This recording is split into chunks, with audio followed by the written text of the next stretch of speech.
ತಮಗೀಗಾಗಲೇ ಗೊತ್ತಿದ್ದಂಗೆ cap gemini ಎಂಬ ಖಾಸಗಿ ಸಂಸ್ಥೆಯ ಆವರಣದಲ್ಲಿ ನಡೆಸಲಾಗುತ್ತಿರುವ ಲಿಟಲ್ ಸ್ಕಾಲರ್ ಬೇಬಿ ಕೇರ್ ಸೆಂಟರ್ನಲ್ಲಿ ಮಕ್ಕಳಿಗೆ ದೈಹಿಕ ಹಿಂಸೆ ನಡೆಯುತ್ತಿರುವ ಕುರಿತು ಮಕ್ಕಳ ಸಹಾಯವಾಣಿಗೆ ದಿನಾಂಕ 25/6/2021 ರಾತ್ರಿ ದೂರವಾಣಿ ಮೂಲಕ ಸ್ವೀಕರಿಸಿದ ದೂರಿನ ಮೇರೆಗೆ HAL ಪೊಲೀಸ್ ಠಾಣೆಯಲ್ಲಿ ದೂರು ದಾಖಲಾಗಿರುತ್ತದೆ. ಮೊದಲನೇ, ಸಾಮಾಜಿಕ ಜಾಲತಾಣ ಹಾಗೂ ಸುದ್ದಿ ಮಾಧ್ಯಮದಲ್ಲಿ ಪ್ರಕಟವಾದ ವರದಿಯನ್ನಾಧರಿಸಿ ಆಯೋಗದಲ್ಲಿ ಸ್ವಯಂ ಪ್ರೇರಿತ ದೂರನ್ನು ದಾಖಲಿಸಿ ಸೂಕ್ತ ಕ್ರಮ ಜರುಗಿಸಿ ಘಟನೆಗೆ ಸಂಬಂಧಿಸಿದ ವಿಸ್ತೃತ ವರದಿ ನೀಡುವ ಬಗ್ಗೆ ಈಗಾಗಲೇ HAL ಪೊಲೀಸ್ ಠಾಣೆ ಹಾಗೂ ಜಿಲ್ಲಾ ಮಕ್ಕಳ ರಕ್ಷಣಾಧಿಕಾರಿಗಳು ಪೂರ್ವ ಘಟಕ ಬೆಂಗಳೂರು ಇವರಿಗೆ ತಿಳಿಸಲಾಗಿದೆ. ಈ ಘಟನೆಯ ಕುರಿತು ಪರಿಶೀಲನೆ ನಡೆಸಲುವಾಗಿ ಆಯೋಗವು ದಿನಾಂಕ 2/7/2020 little scholar baby care centre ಹಾಗೂ HAL ಪೊಲೀಸ್ ಠಾಣೆಗೆ ಭೇಟಿ ನೀಡಿ ಘಟನೆ ಬಗ್ಗೆ ಮಾಹಿತಿ ಪಡೆಯಲಾಗಿದೆ. ಈ ಕುರಿತು ರಾಷ್ಟ್ರೀಯ ಮಕ್ಕಳ ರಕ್ಷಣಾ ಆಯೋಗವು ಸ್ವಯಂ ಪ್ರೇರಿತ ದೂರು ದಾಖಲಿಸಿಕೊಂಡು ಸೂಕ್ತ ಕ್ರಮ ಜರುಗಿಸುವ ಸಲುವಾಗಿ ಆಯೋಗದ ಪ್ರತಿನಿಧಿಗಳು ದಿನಾಂಕ 3/7/2026 ದಿನಾಂಕ 4/7/2026 little scholar baby care centre HAL police police ಠಾಣೆಗೆ ಭೇಟಿ ನೀಡಿ ಈ ಬಗ್ಗೆ ಘಟನೆ ಬಗ್ಗೆ ಪರಿಶೀಲಿಸಲಾಗಿದೆ.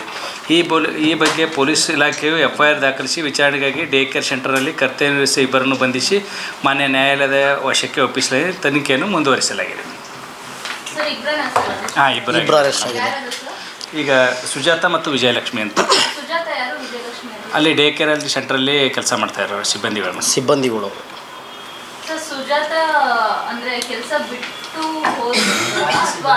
ಅಲ್ಲೇ ಕೆಲಸ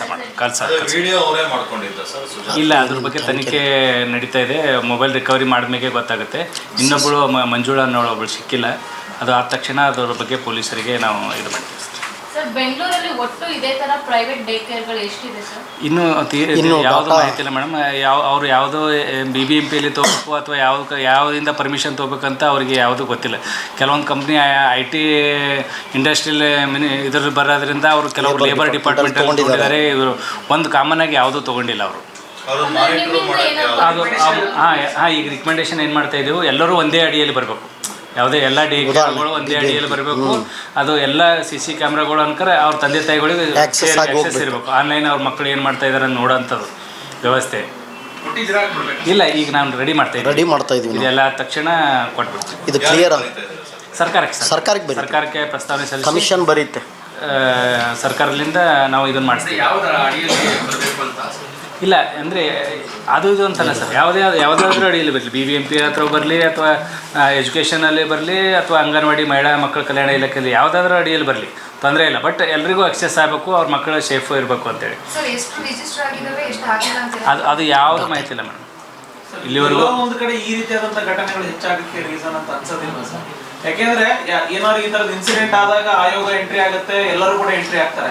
ಆದ್ರೆ ಆಗ್ಲಿಲ್ಲ ಅಂತಂದ್ರೆ ಏನು ಕೂಡ ಇಲ್ಲಿವರೆಗೂ ಇದ್ರ ಬಗ್ಗೆ ನಾವು ಈ ಬಗ್ಗೆ ಯೋಚನೆ ಮಾಡಿಲ್ಲ. ನೀವು ಹೇಳಿದ ಸತ್ಯ, ಇದ್ರ ಬಗ್ಗೆ ನಾವು ಯೋಚನೆ ಮಾಡಿರಲಿಲ್ಲ. ಈ ಥರ ಘಟನೆ ಆದ್ಮೇಲೆ ನ್ಯಾಷನಲ್ ನ್ಯೂಸ್ ಆದ ತಕ್ಷಣ ಡೇ ಕೇರ್ ಇದು ಆದ್ಮೇಲೆ ಇದು ಈ ಥರ ಆದ್ಮೇಲೆ ನಾವು ಸ್ವಯಂ ಪ್ರೇರಣೆ ಮಾಡ್ಕೊಂಡು ನಾವು ಹೋದಾಗ ಗೊತ್ತಾಗಿದೆ. ಅದು ಆ್ಯಕ್ಚುಲಿ ಎಲ್ಲ ಡೇ ಕೇರ್ಸ್ಗೆ ಒಂದು ಮಾಡೆಲ್ ಆಗಿ ರೂಲ್ಸ್ ಮಾಡಬೇಕು, SOP ರೆಡಿ ಮಾಡ್ಬೇಕಂತೇಳಿ ಈಗಾಗಲೇ ನಮ್ಮ ಸರ್ಕಾರ ಒಂದು ಮಾಡಿದೆ SOP. ಅದರಲ್ಲಿ ಎಷ್ಟು ಜನ ಫಾಲೋ ಮಾಡಿದ್ದಾರೆ ಅಂತೇಳಿ ನಾವು 2015 ಫಾಲೋ ಮಾಡಿದ್ದಾರೆ, SOP ಮಾಡಿದ್ದಾರೆ. ಅದು ಎಷ್ಟು ಮಟ್ಟಿಗೆ ಇಂಪ್ಲಿಮೆಂಟ್ ಡೇ ಕೇರ್ ಅಲ್ಲ, ಎಲ್ಲ ಪ್ರೈಮರಿ ಇವು ಕಿಡ್ಜಿ ಥರ ಬರುತ್ತಲ್ಲ, ಎಲ್ಲ ಮಕ್ಕಳ ಸಲುವಾಗಿ. ಹಾಂ ಸರ್, ಹೌದು ಸರ್. ಈಗ ಅದರಲ್ಲಿ ಸ್ಪೆಷಲಿ ನೋಡಿ ಸರ್, ಈ ಮಕ್ಕಳ ಸೇಫ್ಟಿ ಬಗ್ಗೆ ಫೈರ್ ಆಗಿರ್ಬೋದು ಅಥವಾ ಇದು ಮತ್ತೊಂದು ಫೈರ್ ಎಕ್ಸಿಸ್ಟೆನ್ಸ್ ಇರ್ಬೋದು, ಫೈರ್ ಬಗ್ಗೆ ಆಗಿರ್ಬೋದು, ಅಥವಾ ಅಲ್ಲಿ ಏನಾದರೂ ಇನ್ಸಿಡೆಂಟ್ ಆದರೆ ಆಮೇಲೆ ಸಣ್ಣ ಮಕ್ಕಳು ಜ್ವರನೂ ಬಂದುಬಿಡ್ತಾವೆ ಇಮಿಡಿಯೇಟ್. ಆ ಥರ ಫಸ್ಟ್ ಏಡ್ ಬಾಕ್ಸ್ ಇರಬೇಕಾ ಅಥವಾ ಇಲ್ಲ, ಯಾವ್ದು ಇರಬೇಕು? ಪೂರ್ತಿ ಆ ಥರ. ಆಮೇಲೆ ಟ್ರೈನ್ಡ್ ಲೇಡೀಸ್ಗಳಿಗೆ ಇಡಬೇಕಂತ, ಆಯಗಳಿಗೆ. ಅವ್ರಿಗೆ ವಿತೌಟ್ ಟ್ರೈನ್ಡ್ ಇಟ್ಟು ಸುಮ್ಮನೆ ಕಡಿಮೆ ಸಂಬಳದಾಗ ಇಟ್ಟು ಸಮಾಧಾನ ಇರಲಾರ್ದಂಗೆ ಮಾಡಿದಾಗ ಅದಿಲ್ಲ, ಟ್ರೈನ್ಡ್ ಆಗಿರ್ಬೇಕು ಅವರು. ಆ ಥರ ಒಂದು SOPಗೆ ನಾವು ಸಜೆಸ್ಟ್ ಮಾಡ್ತೀವಿ. ಇಲ್ಲ, ಅವರು ಕಂಪ್ನಿಯವರೇ ಕೊಡ್ಬೇಕು. ಕಂಪ್ನಿಯವರಿಗೆ ಮಾರ್ಗಸೂಚಿಗೆ ಮಾಡೋಕ್ಕೆ ಮಾಡಿದ್ದೇವೆ. ಈಗ ನಾವು ಎಲ್ಲ ಕಡೆನೂ DDPಗಳಿರ್ತಾರೆ, BOಗಳಿರ್ತಾರೆ, ಅವರು ಬೇರೆ ಸ್ಕೂಲ್ಗಳನ್ನು ಮಾನಿಟರ್ ಮಾಡ್ತಾರೆ. ಅವರು ರೂಲ್ಸ್ ಫಾಲೋ ಮಾಡ್ತಿದ್ದಾರೆ ಅಂತೇಳಿ. ಸೊ ಅದೇ ಪ್ರಕಾರ ನಿಮ್ಮ ಆಯೋಗದ ಕಡೆಯಿಂದ BLOಗಳ ಇದ್ರ ಬಗ್ಗೆ ಜವಾಬ್ದಾರಿ ವಹಿಸೋ ನಿಟ್ಟಿನಲ್ಲಿ ಏನಾದರೂ ಆಕ್ಚುಲಿ ಹೇಗೆ ಏನು ಅಂತ ಹೇಳಿ ಸರ್, ಈ ಪಕ್ಕದಲ್ಲೇನೆ 1ನೇ ಕ್ಲಾಸ್ ಇರುತ್ತೆ, ಅಲ್ಲಿ ಹೋಗ್ತಾರೆ, ಪಕ್ಕದಲ್ಲೇ ಡೇ ಕೇರ್ ಇರುತ್ತೆ, ಹೋಗೋದು. ಹೌದು. ಈಗ ನಾವು ಸರ್ಕಾರಕ್ಕೆ ಶಿಫಾರಸು ಮಾಡ್ತೇವೆ ಸರ್. ಪರ್ಟಿಕ್ಯುಲರ್ ಇದೇ BLOಗಳೇ ಮಾಡಲಿ, ನಮ್ಮ DCPOಗಳೇ ಮಾಡಲಿ ಅಥವಾ DDPನೇ ಮಾಡಲಿ ಅಂತ ನಾವು ಹೇಳೋದಿಲ್ಲ. ಸರ್ಕಾರ ತೀರ್ಮಾನ ತಗೊಳ್ತೇವೆ ಸರ್. ನಾವು ಮುಖ್ಯಮಂತ್ರಿಗಳಿಗೂ ಕೂಡ ನಾವು ಮನವಿ ಸಲ್ಲಿಸ್ತೇವೆ ಸರ್. ಇಲ್ಲ ಅವ್ರು ಹೇಳೋ ಪ್ರಕಾರ 17 ವರ್ಷದಿಂದ ನಡೀತಾ ಇದೆ, ಯಾವುದೂ ಆಗಿಲ್ಲ ಅಂತ ಹೇಳ್ತಾ ಇದ್ದಾರೆ ಸರ್. ಮತ್ತು ಅವ್ರು ಕ್ಯಾಬ್ ಜೆಮಿನಿ ಕಂಪ್ನಿಯವರು ಕೂಡ ಅವರು ಸ್ವಂತ ಇಟ್ಕೊಂಡಿಲ್ಲ ಸರ್, ಅದು ಔಟ್ಸೋರ್ಸ್ ಮೇಲೆ ಕೊಟ್ಟಿದ್ದಾರೆ. ಅವ್ರು ಏಜೆನ್ಸಿ ಕೊಟ್ಟಿದ್ದಾರೆ. ಏಜೆನ್ಸಿಯವರು ಏನು ಮಾಡಿದ್ದಾರೆ ಅಂತ ಗೊತ್ತಿಲ್ಲ ಸರ್. ಇಲ್ಲ, ಇದು ಮನೆ ಹತ್ರ ಒಂದು ಹೋಗಿದ್ವಿ. ಬಟ್ ಇದು ನ್ಯಾಷನಲ್ ಚೈಲ್ಡ್ ಕಮಿಷನ್ ಅವ್ರು ಬಂದಿರೋದ್ರಿಂದ ನಾವು ಯಾವ ಕಡೆ ಹೋಗೋಕ್ಕಾಗಿಲ್ಲ. ಅದು ಮೊಬೈಲ್ ರಿಕವರಿ ಆದ್ಮೇಲೆ ಗೊತ್ತಾಗುತ್ತೆ ಸರ್. ಅದು ನಾವು ನಿಖರವಾಗಿ ಪೊಲೀಸ್ ತನಿಖೆ ಪ್ರೈಮರಿ ತನಿಖೆ ನಡೆದಿದೆ, 2 ದಿನ ಆಗಿದೆ. ನಾವು ಅದ್ರಾಗ ಇಂಟರ್ಫಿಯರ್ ಆಗ್ತಾ ಇಲ್ಲ ಸರ್. ಪೊಲೀಸ್ ತನಿಖೆ ಪೂರ್ಣಗೊಂಡ ಮೇಲೆ ಅವರ ವಿಸ್ತೃತವಾದ ವರದಿ ನಮ್ಗೆ ಸಲ್ಲಿಸ್ತಾರೆ, ನಾವು ಅವಾಗ ಸರ್ಕಾರಕ್ಕೆ ಸಲ್ಲಿಸ್ತೀವಿ ಸರ್. ಈಗ ಮಕ್ಕಳ ಆಯೋಗ ಮಕ್ಕಳ ಹಿತಾಸಕ್ತಿಗೋಸ್ಕರ ಕೆಲಸ ಮಾಡುತ್ತೆ. ಹಾಗಿದ್ರೆ ಈ ತರ ಘಟನೆಗಳಾದಾಗ ಮಾತ್ರ ನೀವು ವಿಸಿಟ್ ಮಾಡೋದಾದ್ರೆ ಮಕ್ಕಳ ಆಯೋಗ ಒಂದು ಮೀಟಿಂಗ್ ಮಾಡುತ್ತೆ ಅಥವಾ ಏನಾದ್ರೂ ಶಿಫಾರಸನ್ನ ಅಥವಾ ಸರ್ಕಾರಕ್ಕೆ ಏನಾದ್ರು ಹೇಳುತ್ತೆ ಅಂದ್ರೆ ನೀವೇನು ಕೆಲಸ ಮಾಡ್ತಿದ್ದೀರಾ ಅಂತ ಈ ತರ ಆದಾಗ ಮಾತ್ರ ನೀವು? ಇಲ್ಲ ನಾವು ಪ್ರತಿದಿನನೂ ಬೇರೆ ಬೇರೆ ಕೆಲಸ ಮಾಡ್ತಾ ಇದ್ದೀವಿ ಮ್ಯಾಮ್. ಎಜುಕೇಷನ್ ಸೆಕ್ಟ್ರಲ್ಲಿ ಆಗಿರ್ಬೋದು ಅಥವಾ ಹೆಲ್ತಲ್ಲಿ ಆಗಿರ್ಬೋದು, ಮಕ್ಕಳ ವಿಷಯದಾಗ ಯಾವುದಕ್ಕೂ ಇದಿಲ್ಲ. ಪರ್ಟಿಕ್ಯುಲರ್ ಇದು ಒಂದೇ ಡೇ ಕೇರ್ ಸೆಂಟ್ರದ್ದು ಇದೇ ಥರದ ಕೆಲಸ ಅಲ್ಲ. ಈಗಾಗಲೇ ಇನ್ನೊಂದು ಗೌರ್ಮೆಂಟಿಗೆ ಪ್ರಸ್ತಾವನೆ ಸಲ್ಲಿಸೋಕ್ಕೆ ಆಲ್ರೆಡಿ ರೆಡಿಯಾಗಿದೆ ಮೇಡಮ್.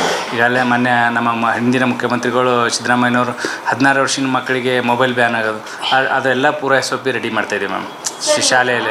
ಎಕ್ಸಾಂಪಲ್ RDPR ಇಂದ ಕೂಸಿನ ಮನೆ ಪ್ರಾಜೆಕ್ಟ್ ಅಂತ ಮಾಡಿದ್ದೀವಿ ಈ ಹಿಂದೆ ನರೇಗಾ ಸ್ಕೀಮ್ ಅಲ್ಲಿ.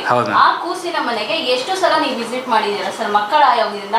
ಅವರು ಯಾವ ರೀತಿ ಮಕ್ಕಳಿಗೆ ಆಟ ಸಾಮಗ್ರಿಗಳನ್ನ ಕೊಡಬೇಕು, ಯಾವ ರೀತಿ ಎಷ್ಟು ಕ್ವಾಂಟಿಟಿಯಲ್ಲಿ ಅವ್ರಿಗೆ ಊಟ ಬಡಿಸ್ಬೇಕು, ಮತ್ತೆ ಟ್ರೈನಿಂಗ್ ಹೆಂಗ್ ತಗೋಬೇಕು ಎಲ್ಲವನ್ನು ಕೂಡ ಸರ್ಕಾರದಿಂದ ಅವ್ರಿಗೆ ಟ್ರೈನಿಂಗ್ ಕೊಡ್ತಾರೆ. ಬಟ್ ಅದನ್ನ ಎಷ್ಟು ಜನ ಫಾಲೋ ಮಾಡ್ತಿದ್ದಾರೆ ಅಂತ ನೀವು ಒಂದ್ಸಲ ವಿಸಿಟ್? ಇಲ್ಲ ಮೇಡಮ್, ನಾವು ಬಂದು ಕೇವಲ 1 ತಿಂಗಳಾಗಿದೆ. ಹೊಸ ಅಪಾಯಿಂಟ್ಮೆಂಟ್ ನಮ್ಮದು ಜೂನ್ 1ನೇ ತಾರೀಕಾಗಿದೆ ಮೇಡಮ್ ನಮ್ಮದು ಅಪಾಯಿಂಟ್ಮೆಂಟ್. ಸರ್ ದಯವಿಟ್ಟು ಈ ಕೂಸಿನ ಮನೆ ಪ್ರಾಜೆಕ್ಟ್ ತುಂಬಾ ಹದಗೆಟ್ಟಿದೆ ಸರ್. ಯಾಕಂತ ಹೇಳಿದ್ರೆ ನರೇಗಾ ಸ್ಕೀಮ್ ಅಲ್ಲಿ ಏನು ನರೇಗಾ ಕೆಲಸಕ್ಕೆ ಯಾರ್ಯಾರು ಬರ್ತಾರೋ ಆ ಮಕ್ಕಳುಗಳನ್ನ ಇವರು ನೋಡ್ಕೊಳ್ಬೇಕಾಗುತ್ತೆ. ಅದನ್ನ ತೀರಾ ಅಧ್ವಾನ ಮಾಡಿದ್ದಾರೆ. ಮತ್ತೆ ಗ್ರಾಮ ಪಂಚಾಯಿತಿಗಳು 1 ಕೋಟಿ ಅನುದಾನ ಬಿಡುಗಡೆ ಆಗುತ್ತೆ, ಅದನ್ನ ಸಮರ್ಪಕವಾಗಿ ಅವರು ಉಪಯೋಗ ಮಾಡ್ಕೊಳ್ತಾ ಇಲ್ಲ. ಸೊ ಅದರಿಂದ ನೀವು ದಯವಿಟ್ಟು 2 ತಿಂಗಳಾಗಿದೆ ಅಂತ ಹೇಳ್ತೀರಾ, ದಯವಿಟ್ಟು ಬಂದು ಆ ಕೂಸಿನ ಮನೆಗಳಿಗೆ ತಿಂಗಳಿಗೆ ಅಲ್ಲೇ ಅದ್ರದ್ದು ಅಂಗನವಾಡಿ ಟೀಚರ್ಸ್ ಇರ್ತಾರೆ, ಯಾರೋ ಒಬ್ರು ಇರ್ತಾರೆ, ಅವ್ರನ್ನ ಹೋಗಿ ವಿಸಿಟ್ ಮಾಡಕ್ಕೆ ಹೇಳಿ. ಎಸ್ ಮ್ಯಾಮ್, ಅದನ್ನು ಹೇಳ್ತೇವೆ. ನಾವು ಜಿಲ್ಲೆ ವಿಸಿಟ್ ಮಾಡಿದಾಗ ನಾವು ಕೂಡ ಸಾಮೂಹಿಕವಾಗಿ ನೋಡ್ತೇವೆ ಮ್ಯಾಮ್. ಎಲ್ಲ ಸದಸ್ಯರು ಕೂಡ ನಿನ್ನೆ ಡೇ ಕೇರಲ್ಲಿ ನಿನ್ನೆ ಜಗನ್ನಾಥ್ ಹಾಲ್ಮಡಿಗನವರು ಬೀದರಲ್ಲಿ ಹೋಗಿದ್ದಾರೆ. ಇವತ್ತು ಮಂಡ್ಯದಲ್ಲಿ ವೆಂಕಟೇಶ್ ಅಂತ ಅವರು ಹೋಗಿದ್ದಾರೆ, ನೋಡ್ತಾ ಇದ್ದಾರೆ ಅವರು ಎಲ್ಲೆಲ್ಲಿ ಈ ಥರ ಇದೆ ಅಂತಂದು. ಈಗ ತಾವು ಹೇಳಿದ್ರಲ್ಲಿ ಕೂಸಿನ ಮನೆ ಅದನ್ನು ಕೂಡ ನಾವು ಫಾಲೋ ಮಾಡ್ಸೋಕ್ಕಾಗ್ತೇವೆ.